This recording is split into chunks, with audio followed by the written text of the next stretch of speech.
Mark Guehi ke Man City.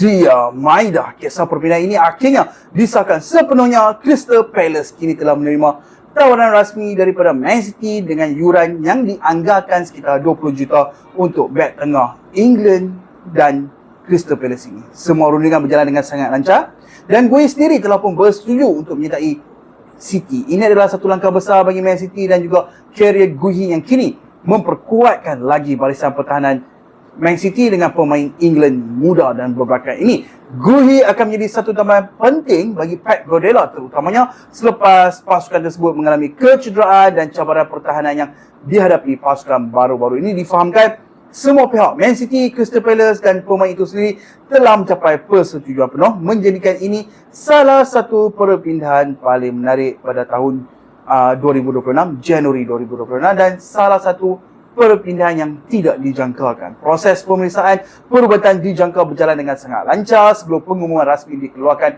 dalam beberapa jam ataupun hari akan datang. Ini juga menandakan bahawa Man City kini menang dalam perlumbaan mendapatkan Mark Guehi daripada Crystal Palace selepas beberapa kelab lain dikabarkan berminat, terutamanya Liverpool. Jadi semuanya berjalan lancar untuk pemain ini ke Etihad Stadium. Mark Guehi ke Man City. Dia Maida.